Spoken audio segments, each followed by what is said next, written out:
cannot hegemonize the world today by only their own, for the sake of their own interest. But they need to work closely with most humanity in the world, particularly the most needed one, the global south, the G77, the non-aligned movement representing the Africa, Asia, and many other humanity and Pacific.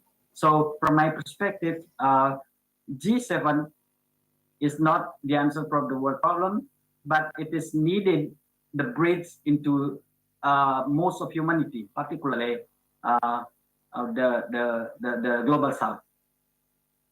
So that's why I personally really hopeful that the voice stated clearly by our president today, not only saying about the need of peace, but also need to look far beyond our current state of mind into the future, because the humanity lay in that main question.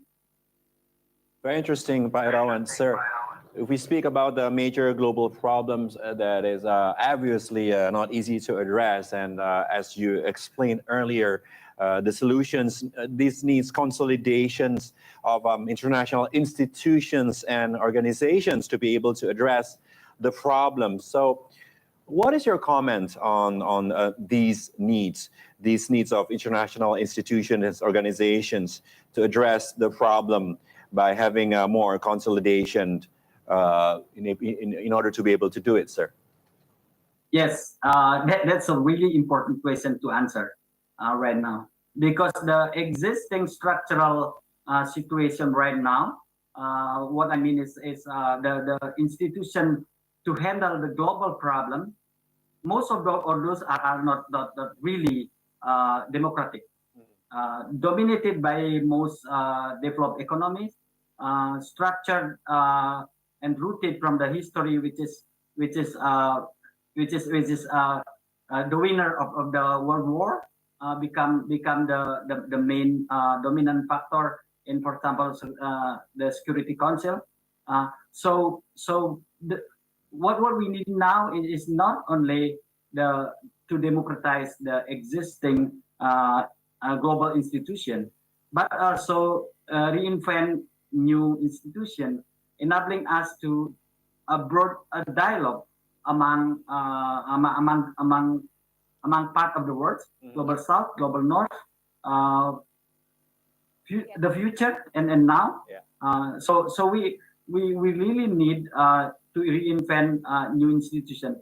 G20, from my perspective, is a good starting point to the direction, because it is enabling not only the global north and global south to have dialogue, but also I personally really see the expansion of G20 into so many directions, particularly C20 for civil society, R20 for religion institution, and P20 for parliament. Those are expansion horizontally. The G enabling us to see the possibility of democratic element of this G20. So G20 need to democratize in many ways also. Absolutely interesting. Yeah. The leaders have mentioned today and actually throughout the year leading up to the summit that I think one thing people realize after the pandemic, especially, that no country can solve its problem on its own. So it's collaboration. They need to collaborate and cooperate. As we're seeing also from our screen. Collaboration. Yes, a fantastic Lights, collaboration. Colors, movements, art at the Garus Dawisdu Kencana dinner at the moment. Dear viewers, as you can see on the screen at the moment, it's a festive of lights and designs and the intricate details of both traditional and modern weaved into a fantastic spectacle. So we just saw a traditional Balinese dance, but shown in a very modern and contemporary way.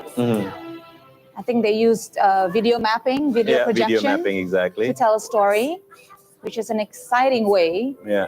to showcase our heritage and our culture. Mm-hmm.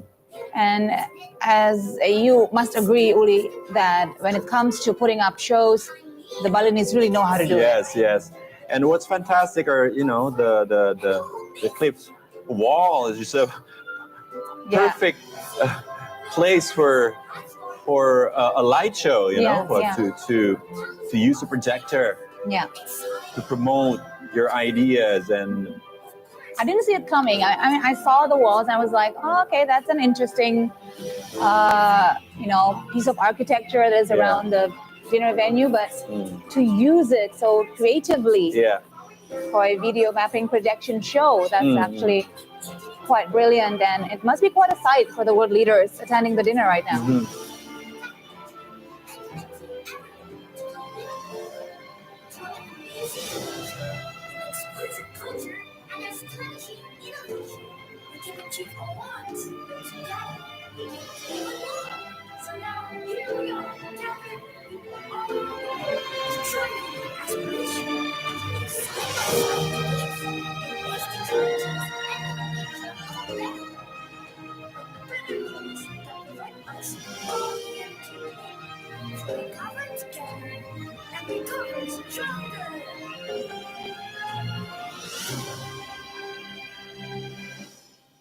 fantastic.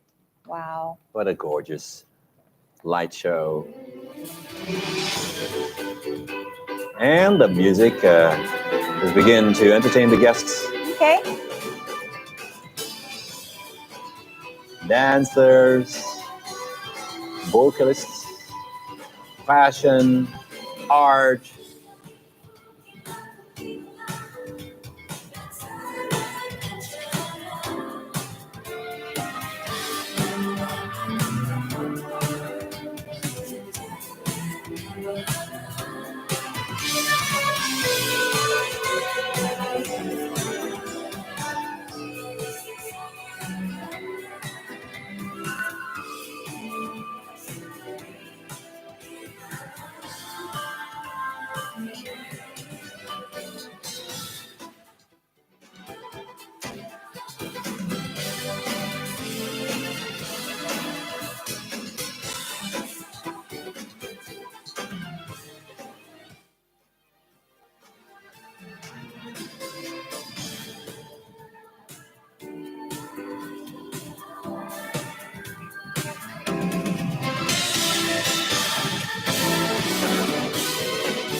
I love the costumes Amazing of the performance. dancers Yeah. and the performers. Intricate designs, and here we're moving on to the next presentation. Yeah. I know we are all different, but we must not let it bother us. In fact, we should embrace our diversity and use it to make a difference. We can stand side by side, encourage each other, live in the same harmony. Okay, now we'll go back to our guest, Pak Erawan, the Executive Director of the Institute for Peace and Democracy. Yeah. He's still with us online. Back Hi, Pak Erawan. with our discussion. Hello, sir. Can you still hear us? Yes, of course. Did you see the footage of the gala dinner? What did you think? Yeah, it's really colorful. Beautiful. It's we were talking, sir, about the major global problems that you mentioned earlier that the world is facing in the moment. But specifically, what are the major and strategic issues that needs special attention and solution, in your opinion, sir? We can divide the problem into three phases. Yeah, the first one, which is the current one, which is the elephant in the room, which is war. What happened in Ukraine? So the voice of peace stated clearly by our president.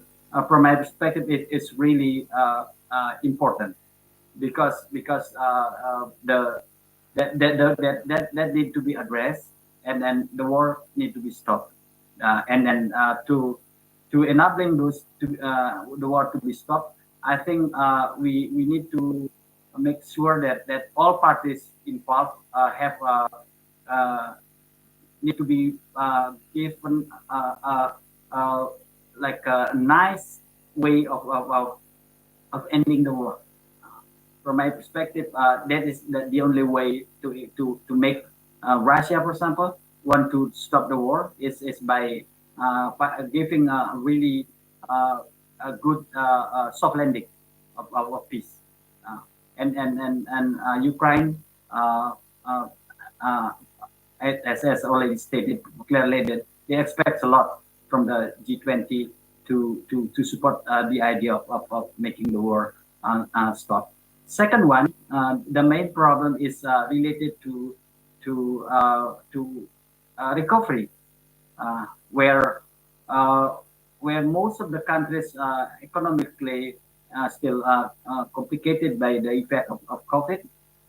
We heard also that 2023 will be a big recession that some predict because of the impact of slowdown economy today.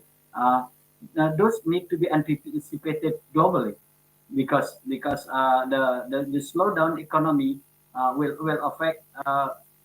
Will have consequences through the idea that public goods like health, like social insurance, and education, and many others. The last stage need to be responded is our future problem. There's three stages. It doesn't mean that one should be handled before the other. We need to be tackled simultaneously by strategic engagement among all parties previously not heard their voice in the structure of institutional global institution right now. That's very interesting. Pak Erawan, sir, you mentioned earlier about the solution for war is to be aware of a soft landing that is possible for the party doing the war itself. Yeah. Can you elaborate more on that soft landing, sir? Because of there are so many issues complicate the solution for war. Indeed, one is that it is historical, like from more than several decades. Russia already stating their intention to invade Ukraine, and Ukraine also stated from the beginning that they are much more concerned with the engaging with the European Union. So that's first layer of the problem. Second layer of the problem is that strategic location of Ukraine, bridging to the Baltic Seas and many other parts of the world. So those are others. And the third layer is as we discussed a lot, it's about food security, because Ukraine supply a lot of wheat, a lot of oil, cooking oil to many parts of the world, particularly to Russia. So the solution of the problem, and in Russia is a big country, and the character of the president, the leaders now are tough leaders. So we need to enabling those kind of leadership and those kind of way of seeing the war, much more able to solve it. If what I mean is a soft landing is how to enabling us to convince the Russian leaders that it's time now to stop, and how to make sure that the Ukraine is not contaminated the problem further. Now, Pak Irawan, you repeatedly say about the urgent need to stop the war, and that the world leaders should be able to converge their views and their interests so they can have a consensus on how to address the issue with Russia and Ukraine. But there's also the matter of the absence of the Russian President Vladimir Putin, along with Brazilian President Lula da Silva and Mexican President Andrés Manuel López Obrador. Now, Pak Irawan, what do you think are the impacts of their absence, especially the absence of the Russian President Vladimir Putin concerning with the war in Ukraine and the result of the G20 summit? Could you please elaborate? Yeah, from my perspective, it's much easier for the leaders now to negotiate than when the Russian president arrived, because that make the uneasy situation maybe escalated. So right now the situation is much more ease, and the solution can be much more possible in many ways, particularly because of the Russian leadership now need to concentrate with domestic issues and also about the problem of the Kherson. Second one, you are asking question about the leaders of Latin America, like Brazilian and Mexico. Is Mexico or Argentina? So particularly Brazilian president Lula. From my perspective, Lula, because he just got elected, but he is such an important figures in pushing the global South voice, demanding for the equality, and that is another big issues need to be put on the table. So from my perspective, the absence of a Brazilian president Lula should not make us put aside the issues Lula pushed from the beginning, which is the issues of equality, justice, global justice, particularly among global North to the global South. So Lula agendas from the past and Lula agendas now, I think it is important. Yeah. That's really interesting, yeah. Definitely, with the absence of Russian President Vladimir Putin, is now a less awkward dinner. need not to worry about the seating arrangement. That's true.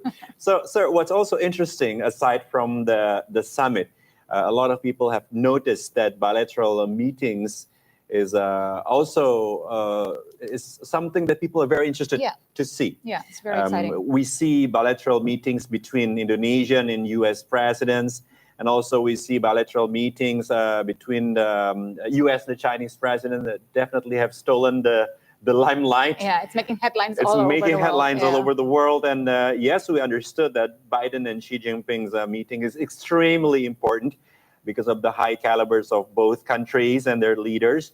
And also we realized that Jokowi and Biden meeting is important because it draws widespread domestic attention, and it involves Indonesia as the host of the G20 summit. And also now we are the world, and US as the world leading economic and military powers. Now, what's your comments, sir, on these bilateral meetings that are happening that is stealing the limelight from the summit itself? I think that is a really blessing in disguise. Because from my perspective, the bilateral meeting is continuing the intention or the main objective of the global meeting, particularly between countries, which is enabling the possible peace, like between Biden and Xi Jinping. That is so important to ease the situation in between China and Taiwan. When I think in the statement of the Biden saying that he respect the one China policy, I think that clear everything. Yeah.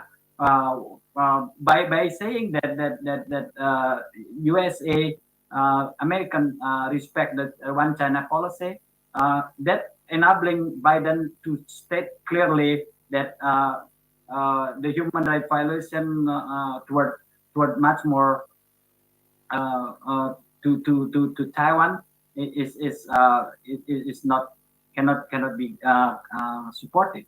So that is important. The bilateral meeting enabling the peace builder possible. Second one, between Indonesia and many large countries, big countries, enabling also the voice of represented by Indonesia, not only from Indonesian people itself, but also from ASEAN, from non-aligned movement, from Global South, from the G77, can be represented by Indonesia. I'm really glad that to see both the G20 meeting and bilateral meeting focusing more than just economic and investment negotiation per se. We discuss beyond that. We discuss about future of democracy in the form of our peaceful relationship with the future generation, particularly about the future how we handle about the climate, how we handle the energy issues. That's how we break our current situation with the future future generation. And the second one is that we are discussing about peace, and also we are discussing about all of the possibility to create the basic ingredient of global peace, which is democracy. Meaning that solidarity, the state, which is much more focus their attention to the people, the most needed one, the poor one, the inequality which is need to be solved. So those are areas we need to discuss beside investment from my perspective. That those are global agenda need to be approached equally.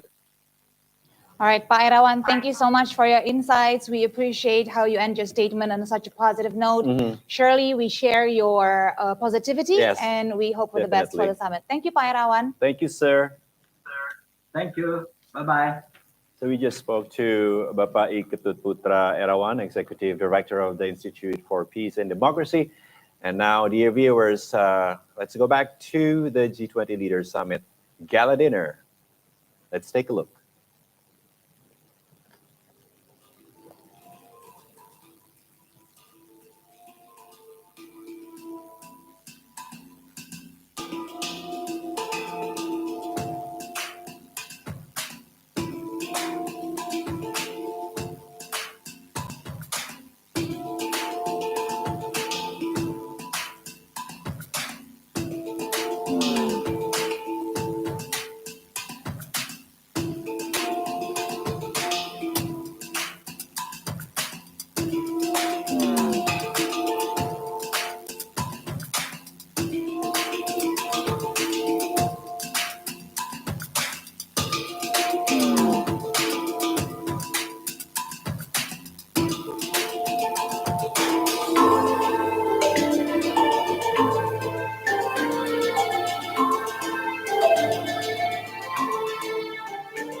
after that fantastic and festive performance, now the world leaders are doing a bit of networking around themselves. Catching up Yes. with one another.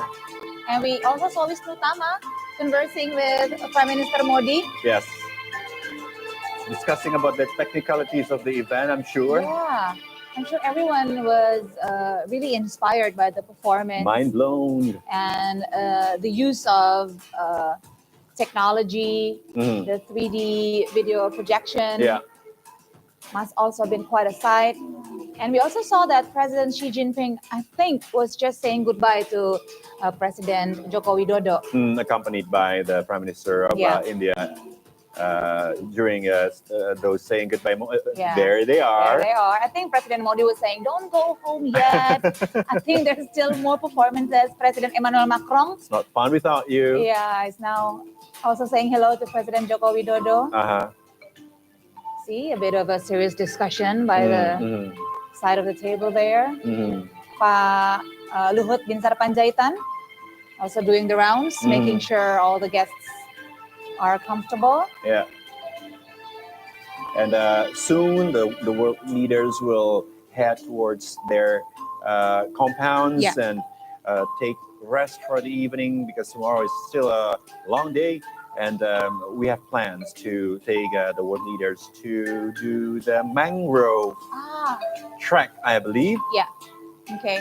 I think there's some mangrove planting activities that the world leaders are going to undertake tomorrow before they further discuss the key strategic issues that needs to be addressed. And also, there's still the question about whether they will produce that joint communique for tomorrow. Okay. President Macron, President Joko Widodo, and Prime Minister of Saudi Arabia, MBS, conversing while being filmed for vlog, like probably. Yeah. Not sure, but looks like it. And this is a sign of a good party. Yes. That everybody's standing up and chatting with one another.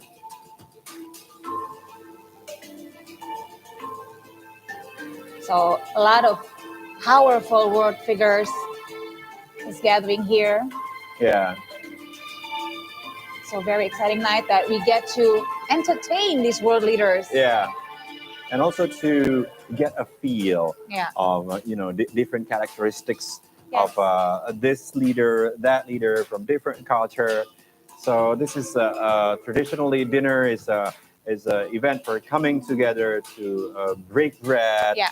With food and performances and discussions and talks, and this will lead to other decisions, to other consensus that is needed desperately by the G20 Leaders Summit. So we hope that this gala dinner has planted a lot of seeds that will be sown in the future for the benefit of the world. Yeah. Okay, that's Prime Minister Rishi Sunak of the UK, staying with the President of Rwanda.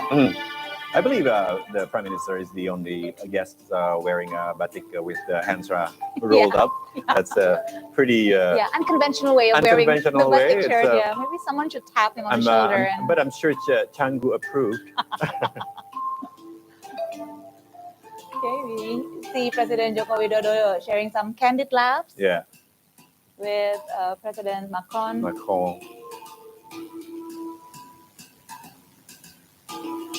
And to be a fly at the wall at these meetings would be a fantastic experience to know what they're talking about. Yeah.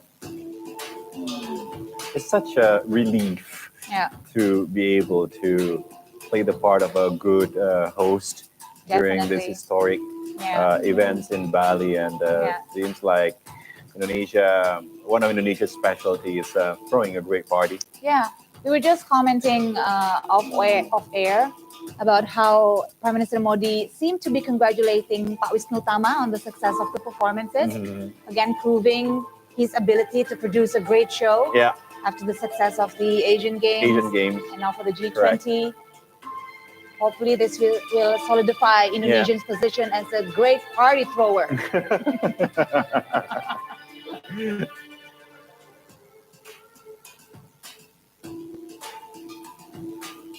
But it's true that Indonesia is a country of makers. Yeah. We spoke with lots of people from different countries of the world that comment that one of the strong points of Indonesia is creativity. Yeah. And now it's proven tonight, once again, Yeah. the gala dinner, that Indonesia does have the creativity to throw great parties with great designs, with great atmosphere, and with elegant approaches to talk to world-class leaders. Yes. Trying to find a common goal and solution for the future. Or maybe Prime Minister Modi was trying to get Pak Wisnu Tama to produce the show for his 20th presidency. Next year. Yeah, next year. I got a job for you. Okay, they're now taking pictures. We just saw Pak Erick Thohir. Yeah. Pak Erick Thohir, also a very prominent figure in the B20 meetings, of course. I would say that Indonesia has lately produced lots of great leader figures domestically, and these leaders are also such a great companion for Bapak Jokowi, our president. Yeah. You know, their team. Yeah. Meeting the world leaders at the world stage. Yeah. And it's great to have professionals at this position, you know, Agree. people of the fields that really know what's going on. Yeah. And can report real time on the real happenings, and also to be able to converse with all these great leaders of the world right now about the key strategic needs of the people in Indonesia and in the region as well. So hopefully, although this is like leisure time for the world leaders, but still some insights can be drawn from the conversations, you know, being enjoyed by the world leaders to know exactly what sort of cooperation can be conducted between countries. So this is like a informal multilateral meetings, actually.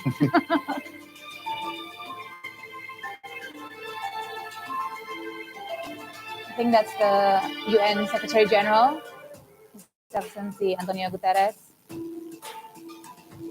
having a bit of a deep discussion with President Macron over there.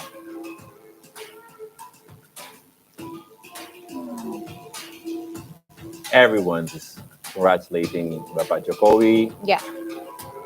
Making their dues to come over and shake his hand, the First Lady. And now the President of the European Council is also joining the conversation. It seems like it's getting a pretty serious tone.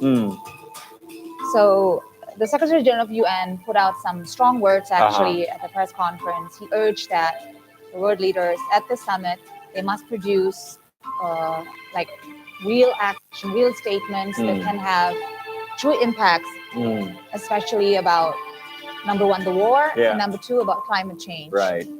That's in line with the messages that has been delivered by Bapak Jokowi that has been saying that enough of empty politics and deliverables, practical deliverables are definitely needed for the state of the world today.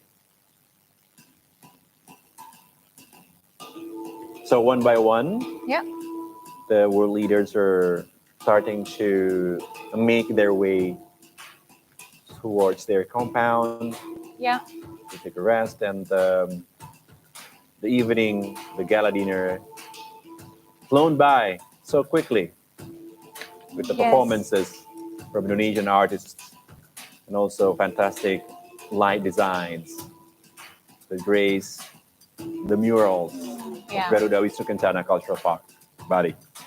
And this gala dinner is the perfect ending for the first day of the summit, where they talk the whole day about the key issues, and hopefully it'll be a good foundation for them tomorrow as they further discuss, and also to produce the statements from the world leaders to share with the world as a viable framework to move toward a path to recovery.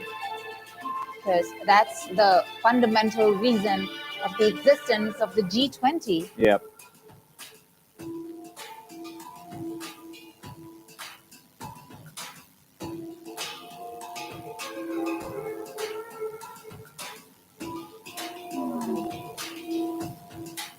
So we saw earlier that President Xi Jinping was one of the first ones to leave the venue. And it's understandable because he's probably one of the most popular of the world leaders attending the G20 summit. A lot of other delegates would love to have some time with him, to have a sideline meeting or a bilateral meeting. And as we saw, Biden had that really huge meeting with him. And also, French President Macron also had a meeting with Xi Jinping this morning. And they both communicated closely, and they both reiterated that China-France relations have maintained positive, and that they also agreed that the world has entered a new period of turbulence and transformation. And they need to work together to solve the problems of the world. So that's a good sign. That's a good sign. And G20 is definitely an important part of the world because, as you are probably aware, the G20 is composed of most of the world's largest economies, including both industrialized and developing nations. And it accounts for around, say, 80% of gross world product. Wow. And 59 to 77% of international trade, 2/3 of the global population, and 60% of the world's land areas. So that alone says about the significance and importance of the summit. Yes. The G20 was founded in 1999 in response to several world economic crises at the time. And since 2008, it has convened at least once a year with summits involving each member's head of government of state, finance minister, foreign minister, and other high-ranking officials. And the EU is represented by European Commission and the European Central Bank, and also other countries, international organizations, and non-governmental organizations are invited to attend the summits. And some are on permanent basis. Okay. Now we just saw President Joko Widodo talking with FIFA President Gianni Infantino, who earlier at lunch had the football sign from the head of the country. You're very impressed with that move. But he also said something that is quite interesting. He actually proposed the idea to the world leaders attending the summit at the lunch to consider a temporary 1-month ceasefire in the war in Ukraine for the duration of the Qatar World Cup. So he said the Qatar World Cup could That's be... an idea too. So the Qatar World Cup could truly serve as, a time of peace and unity. That might be an interesting move. Yeah. A good thing that she just let the idea out and see how it plays out. Yeah. And he used football, a unifying symbol. Can be a fantastic excuse to save face. Yes. While making dire decisions. Yeah.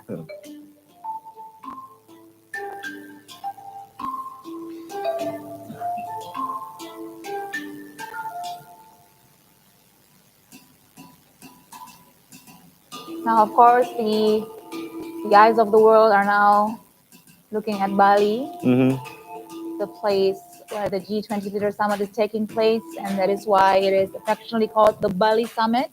Yeah. For now, the gala dinner at Garuda Wisnu Kencana Cultural Park is also highlighted. And we've seen 3 specific areas actually at the cultural park that was used for the welcoming reception. We saw the Lotus Pond, the festival park, and also a specific site that was prepared for the photo session.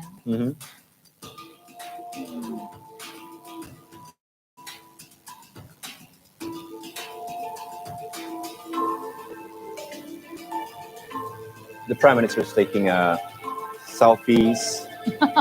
Okay. It wouldn't be complete without some selfies the taken. atmosphere seems to be quite relaxed at the moment. I think the mood is very jubilant and joyful. Yeah.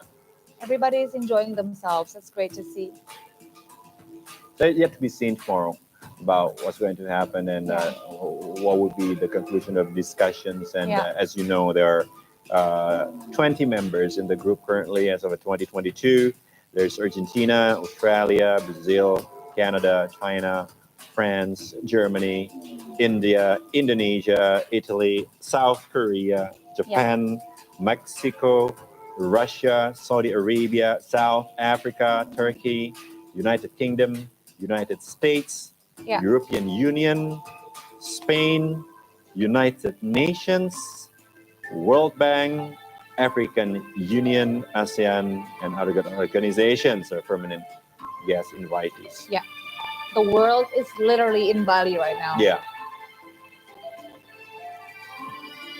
So we see the tagline of this year's G20 plastered there on that giant wall: recover together, recover stronger. A sending off message to the world leaders as they return. Which the message itself have been sounded quite strongly domestically. Even months before, but now the key message is taking wings and flying to the world, and hopefully it creates an impact on how to see lots of issues and being more cooperative in their approach of problem solving.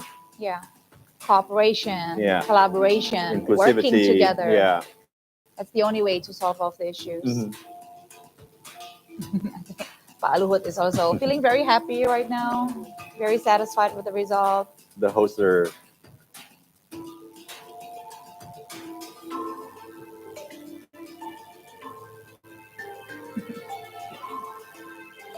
like everybody is saying on social media, on Twitter, on Instagram, the Indonesian people, that is, they're saying anybody who's anybody should be in Bali right now. If you're not in Bali, then you're nobody.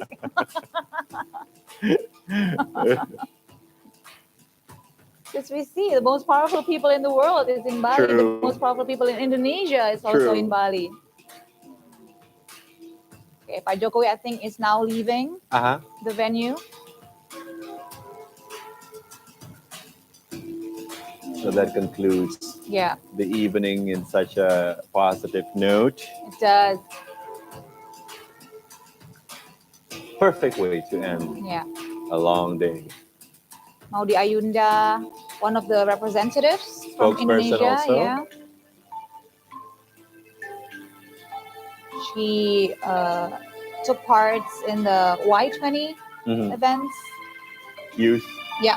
Speaking on behalf of Indonesian youth on matters that are close at heart to the Indonesian people, from digital transformation, digital economy, literacy, education.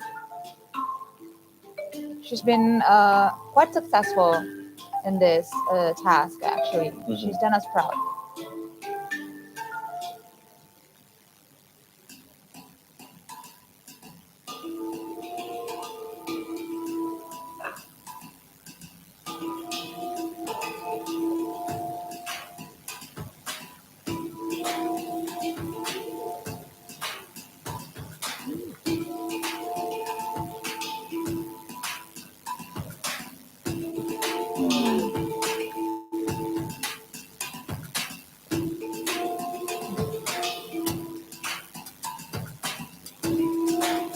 What a perfect way to end a long day. Yes, it is the perfect time actually to say how happy we are with how everything is going. First day of the summit is now done. We are now ready to rest and enjoy a second day tomorrow.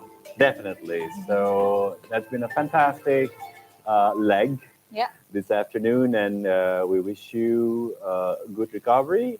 All the best, and can't wait to talk to you again on another update for G20. Yeah, stay tuned in TVRI World.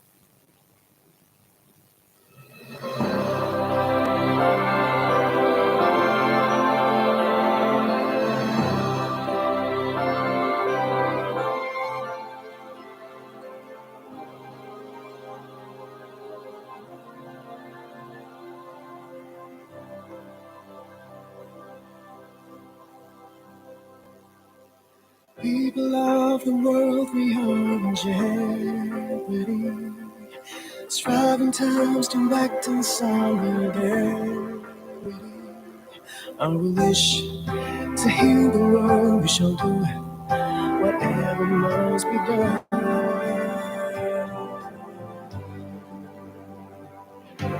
We cover together,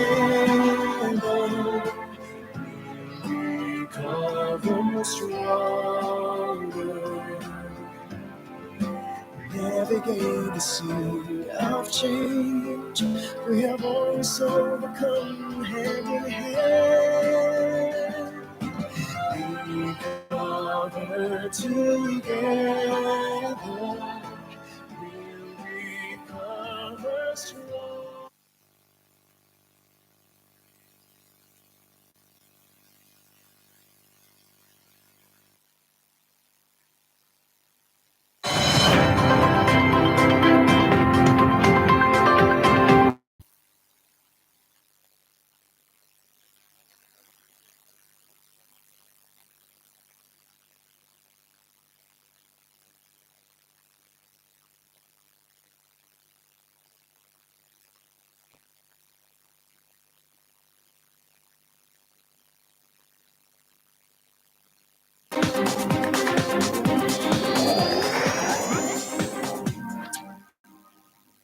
Hello and welcome to our special report of TVRI World on Indonesia's G20 presidency highlight. I'm Siska Becker. Today's report we have G20 Orchestra, Culture for Sustainable Living from Aksobia Square, Borobudur Temple, Magelang, Central Java. Tonight we have a very special broadcast, the world premiere of the classical music concert by the G20 Orchestra. It will be held at Candi Borobudur, Magelang, Central Java, today on Monday evening, 12 September 2022, as part of series of events during the G20 presidency of Indonesia. The G20 Orchestra will perform tonight at the Borobudur Temple compound in Central Java. The orchestra is the initiative of Indonesia's Ministry of Education, Culture, Research and Technology to support classical music in the country.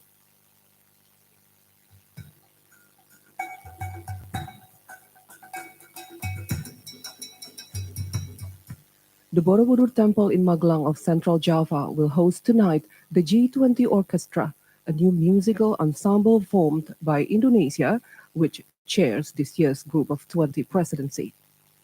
The event is initiated by the Education, Culture, Research and Technology Ministry as an effort to promote classical music in the country.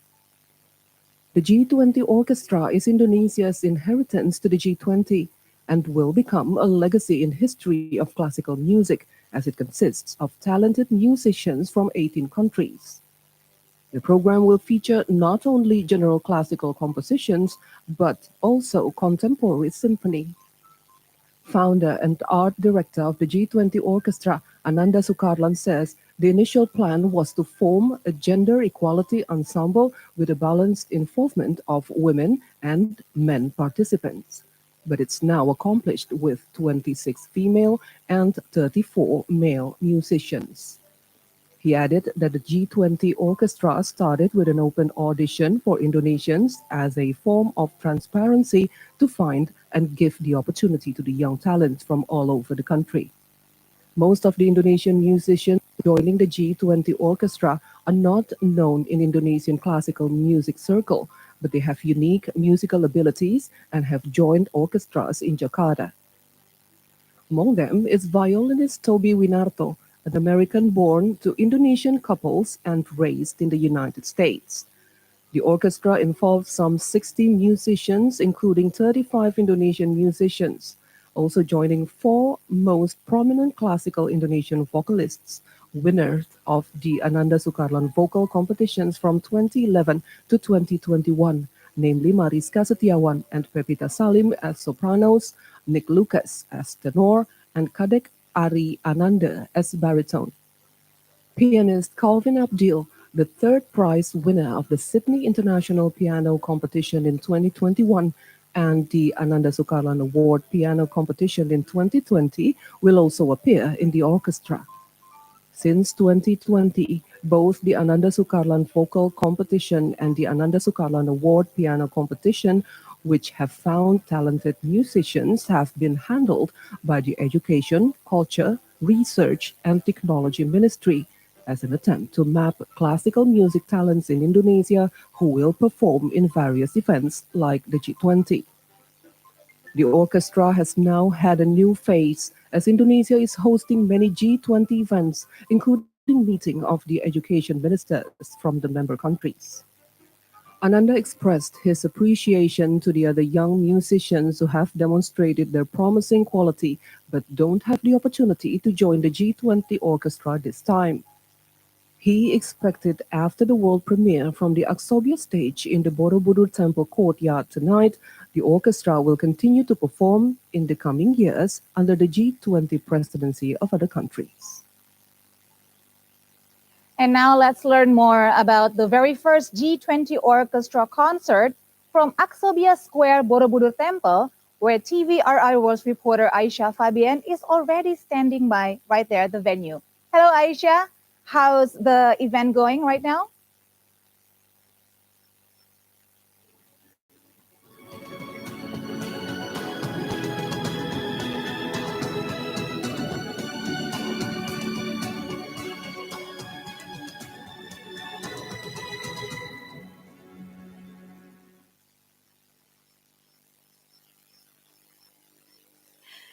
Hello, Siska Becker, thank you very much. And hello, TVRI World viewers. I am now standing at the Aksobia stage in the Borobudur Temple courtyard, where this will be the venue for the G20 orchestra tonight that we will together witness it live on TVRI World. But before that, as the host of G20 Indonesia presidency, Indonesia is very, very proud to invite the G20 delegates to visit and introduce many wonderful places in wonderful Indonesia. Not to mention the world's heritage and one of the 7 wonder Borobudur Temple, where tonight will be held the G20 orchestra. As you can see, it's almost starting. We are still welcoming the delegates in the area. And the G20 orchestra is part of the G20 culture ministers meetings that takes place here in Central Java, around Borobudur Temple from 11 to 14 of September 2022. And just before, the delegates have had a gala dinner together. G20 Orchestra will also be opened by the Minister of Education, Culture, Research and Technology of Republic of Indonesia, Nadiem Makarim. So the orchestra, this is where the exciting part, will showcase the diversity of world culture through the orchestra, taking the theme, Culture Path for Sustainable Living or Sustainable Recovery through the Cultural Path. G20 Orchestra carry the message and value of unity in diversity, gender diversity, anti-violence movements, support and empowerment of people with disabilities, and the unity of the G20 countries in the spirit of recover together, recover stronger.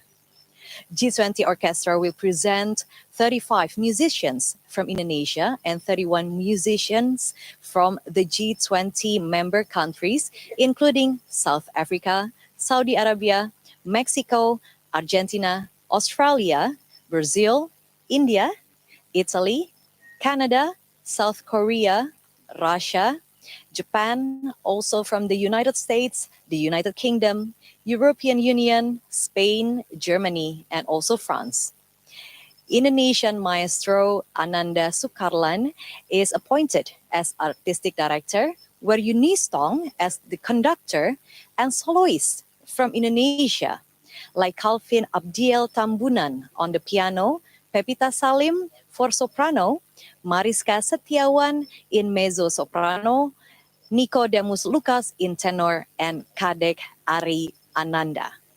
For about 1.5 hours, you will be watching G20 Orchestra live on TVRI World.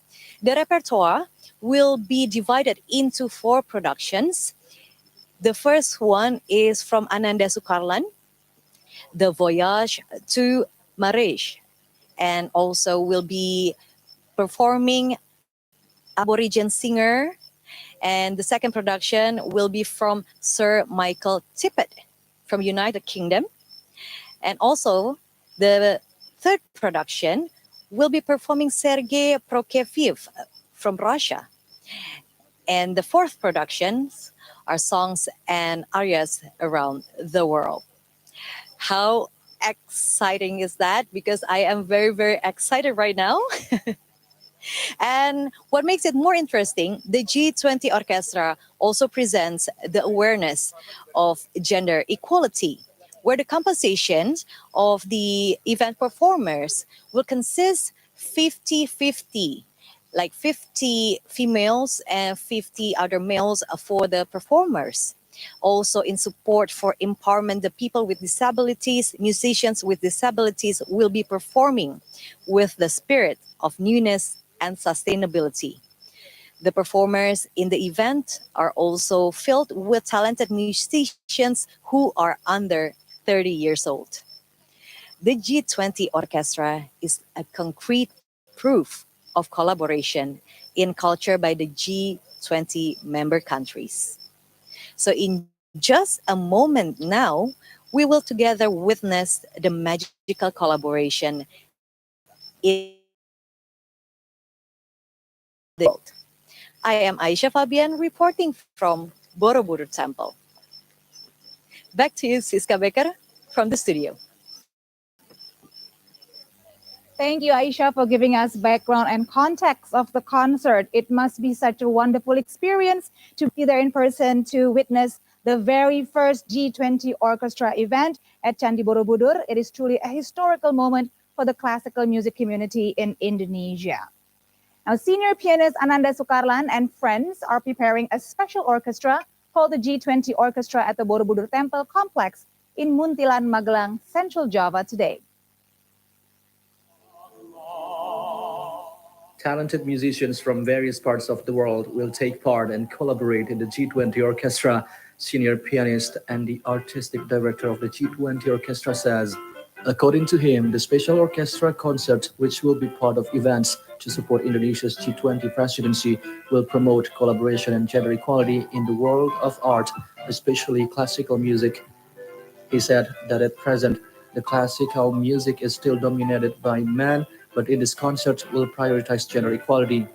This will be reflected in the composition of the musicians involved. Musicians from 20 countries will introduce their local cultures and wisdom in the G20 orchestra performance. Additionally, Ananda said that through the special orchestra performance, he wants to show the Indonesian culture to the world's eyes. For this purpose, he has chosen the Borobudur Temple as the site for the international classic performance.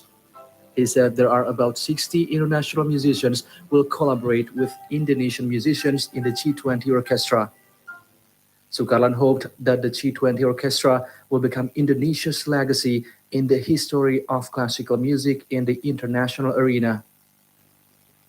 The G20 orchestra, initiated by the Ministry of Education, Culture, Research and Technology to promote classical Indonesian music, will begin at 7 p.m. Indonesian Western Time today. The G20 Orchestra 2022 Classical Musical Concert is held at the Borobudur Temple compound in Magelang, Central Java today. The concert is part of the events held during the Indonesian G20 presidency, involving performers from 18 G20 member countries, including Indonesia. About 60 global young musicians will perform along with 35 Indonesian musicians in this G20 orchestra. Musicians and artistic director of the G20 Orchestra, Ananda Sukarlan says, the orchestra performance will be broadcasted live by local and international television stations, particularly from G20 member countries. Songs played in the concert will be dominated by themes ranging from war and its impacts, desire for prosperity, and global peace. Other themes include human rights, trade relation, religion, Makassar Aborigine acculturation entitled The Voyage to Merc. Also part of the show are opera snippets and lighter musical theater from Italy, French, and the United States. The G20 Orchestra exhibits formation performed by a number of top classical musicians, such as Antonio Popras, a student of Yuri Bashmirt, a Russian conductor and the world's best violinist, and two female South American percussionists who are graduates of the Campinas University. The orchestra will also present musicians Nikita Loginov, a trumpetist of the National Youth Symphony Orchestra. There will also be a flute player for Argentina, Santiago Schlemens, who will entertain the G20 leaders. India sends Jasil Peter, the country's contrabass player. Indonesia will present pianist Calvin Abdil Tembunan, winner of the Ananda Sukarlan Award 2020 and the Sydney International Piano Competition 2021. Australia sent two musicians, Father Grant Nundir Tibala and son Nayuryur Nundir Ribala, who will play Indigenous people song from Australia's Arnhem Land. Note will sing personal ceremonial songs, including Story About Dumbala, which has developed for countries through long family historical connection with traders and sailors from Makassar, Indonesia. The G20 Orchestra will also present musicians selected under audition by Ananda Sukarlan in this prestigious musical performance.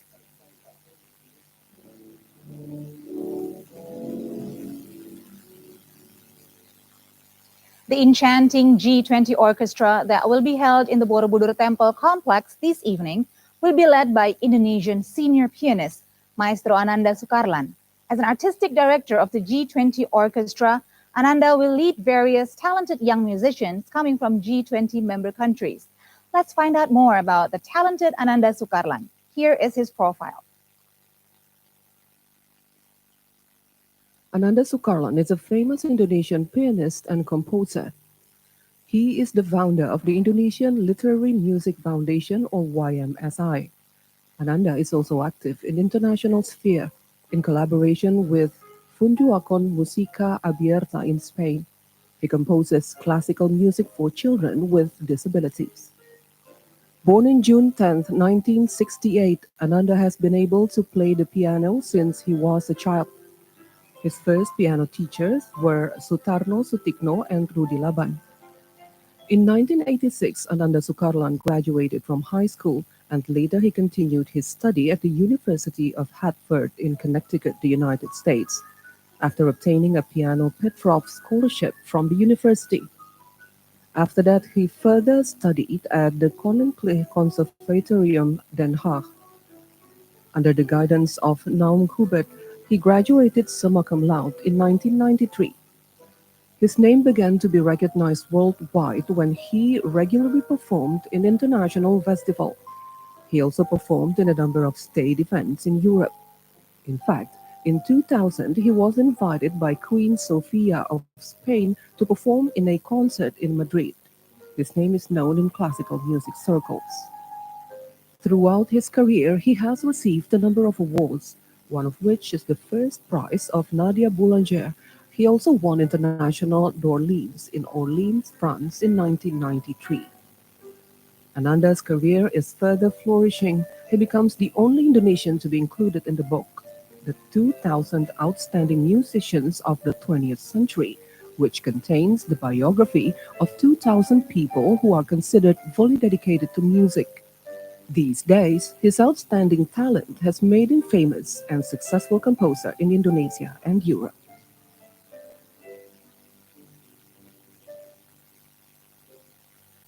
The G20 orchestra, which will be held in the Borobudur Temple complex this evening, will bring 4 humanitarian missions.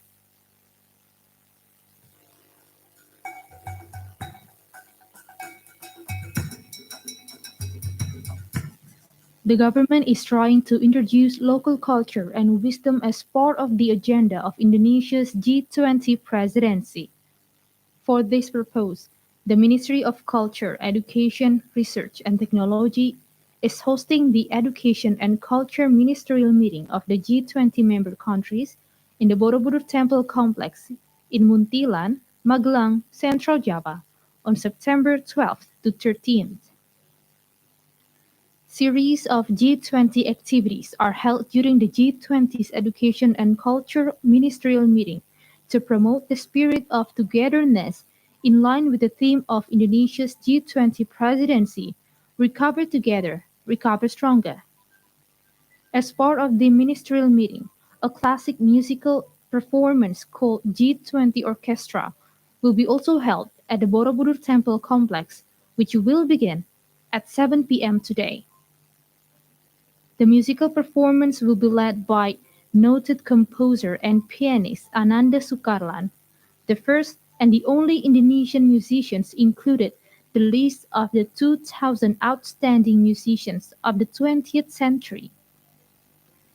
The Director General of Culture at the Ministry of Culture, Education and Technology, Hilmar Faris said,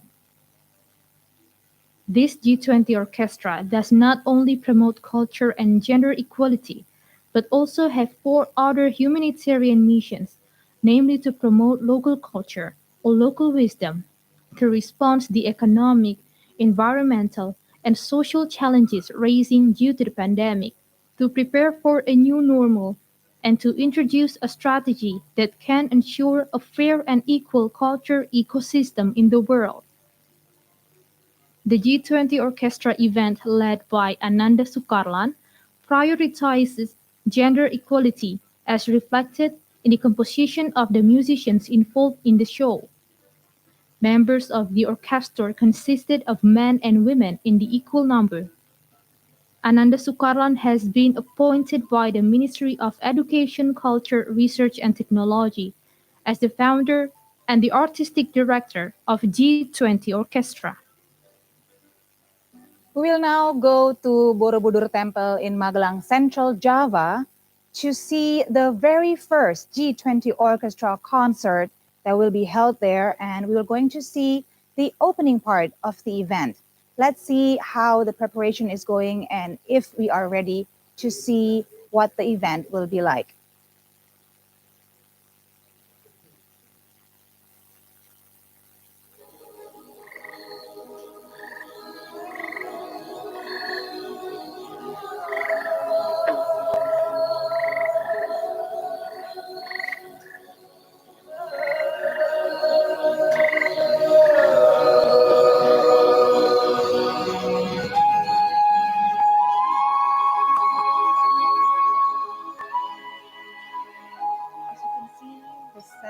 Stage is ready for the very first G20 orchestra, initiated by the Ministry of Education, Culture, Research and Technology to promote classical Indonesian music. Soon we will see musicians from 18 different countries that are all included in G20 membership. 40 musicians from other countries joining 30 Indonesian musicians who together will perform a list of classical musical numbers prepared by Artistic Director of G20 Orchestra, Ananda Sukarlan, a renowned pianist and composer.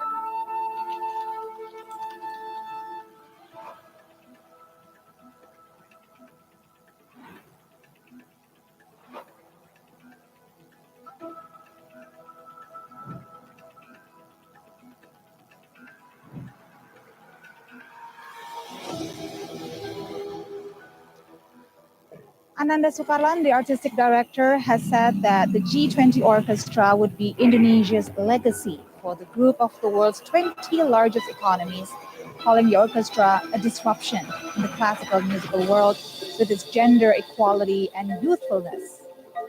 For your information, all the musicians are born in or after 1990. So we can call it a millennial orchestra, Ananda Sukarlan has explained. Sukarlan expressed the hope that the G20 Orchestra will become Indonesia's legacy in the history of classical music in the international arena. You can can see a silhouette of the famous Borobudur Temple, the largest Buddhist temple in the world.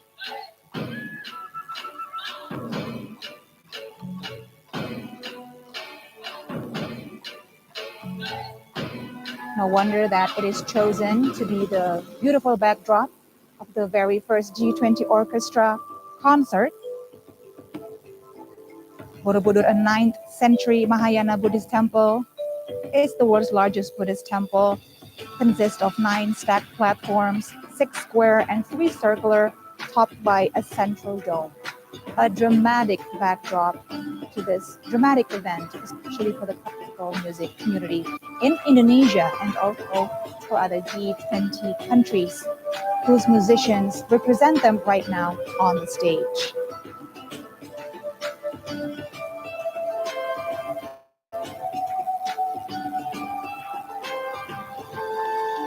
The event will be opened by His Excellency, the Minister of Education, Culture, Research and Technology of Indonesia, Mr. Nadiem Anwar Makarim, because this event is initiated by his ministry. It'll be interesting to see what he has to say, what background he will provide for us to appreciate this historical moment more.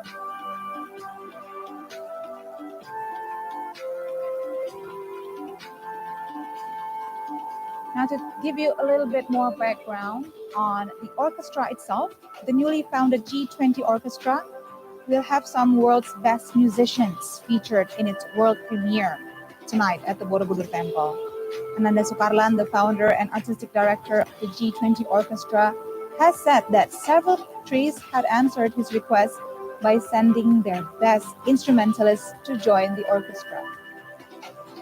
Russia sent violinist Antonina Poprov, an understudy of Russian conductor and violinist Yuri Bashmet, who many regarded as one of the best violists in the world today. Russia also sent Nikita Loginov, a trumpeter from Russia's National Youth Symphony Orchestra, known for its highly competitive auditions. From Argentina, there will be flutist Santiago Clemens in the G20 Orchestra, taking some time off his duty as the principal player in the Orquesta Sinfonica de Salta and Orchestra.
who have handpicked himself all the musicians that will be performing on stage tonight with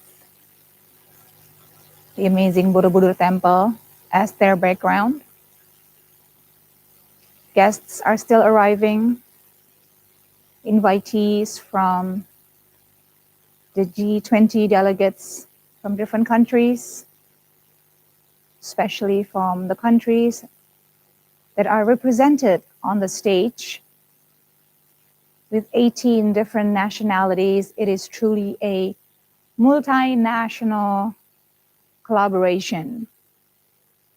In the name of the classical music, they all gathered and will show their love of music and of cooperation. A beautiful symbol for G20 itself, how people from different backgrounds, all speaking different languages, can work as one through the language of music.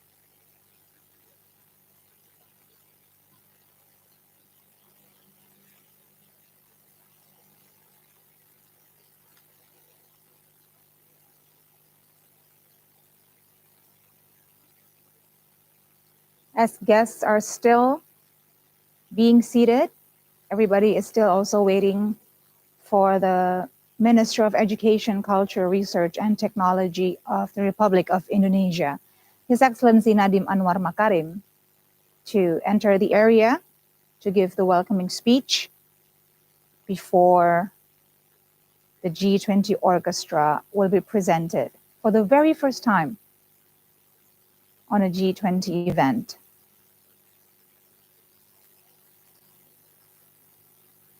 Now, the concert itself will be divided into different productions.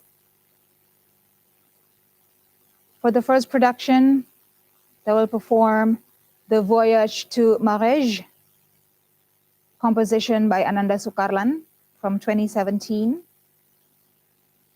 And it will feature an indigenous Australian singer and a didgeridoo player, and also a flutist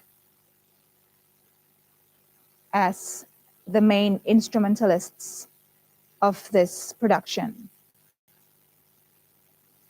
We will then continue to see the orchestra perform different numbers from Sir Michael Tippett, a composer from the UK, who have written many anti-war songs.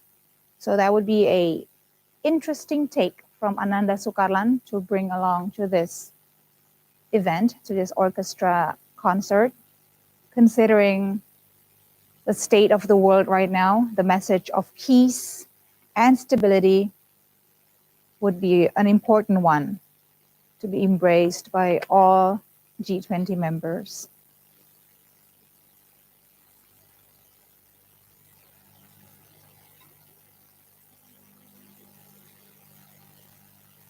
Now, the second production, where we will see 4 songs from UK composer Sir Michael Tippett be performed, we will also see 4 solo performances from Mariska Setiawan, Nick Lucas, Pepita Salim, and also Kadek Ari Ananda. All amazing vocalists from Indonesia.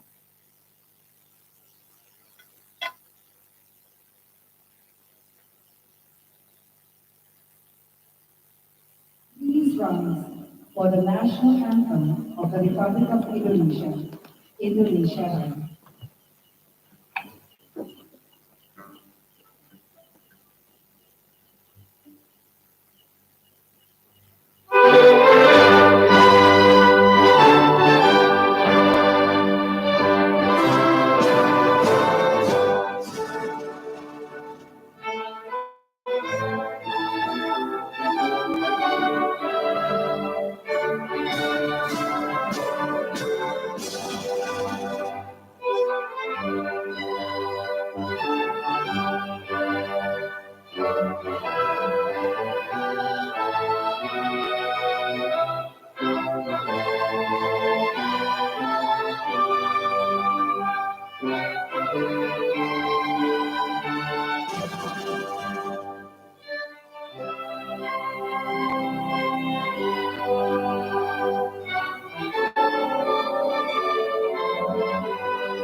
Ladies and gentlemen, please be seated. Now, I kindly invite our host for a short welcoming speech. Minister of Education, Culture, Research and Technology of the Republic of Indonesia, His Excellency Mr. Nadiem Anwar Makarim.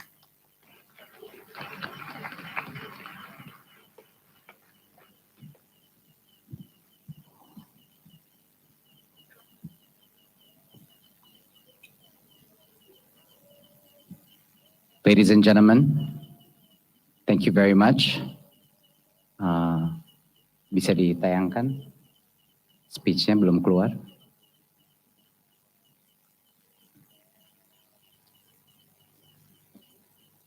Excuse me, just 1 second.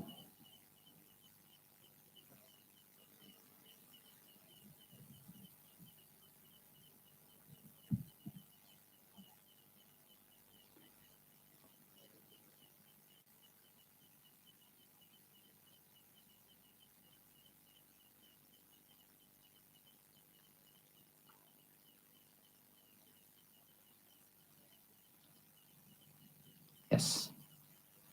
Terima kasih. Excellencies, fellow ministers, honorable delegates, distinguished guests, ladies and gentlemen, it is our great honor to present to you the taste and harmony of friendship between us, members of the G20. Both food and art are among the greatest ways to build a culture of appreciation between peoples. All peoples know the importance of sharing food together, listening to music together, and watching a performance together. It is the foundation of all human community. These foundations link and bind us to each other and to our common history across borders, language, and time. That is why I am thrilled to invite you all to the Indonesia Bertutur's Light Festival and a performance as part of our series of events in the G20 culture. During this year's presidency, Indonesia initiated the Global Arts and Culture Recovery Fund that will mobilize global collaboration to revitalize the cultural economy sector from the devastating impact of COVID-19. Okay, ma'am. I am deeply heartened by this Okay, bagi pemirsa initiative. untuk penayangan topik ini, kami akan nantikan untuk siaran ini karena tayangan ini bisa saksikan di TVRI Nasional bentuk rekaman karena ada keterbatasan aksesnya pada ujung track ini dan kita akan kembali dalam bode triknya. Terima kasih. Ladies and gentlemen, the orchestra consists of 70 musicians from across the G20 countries and will be led by the remarkable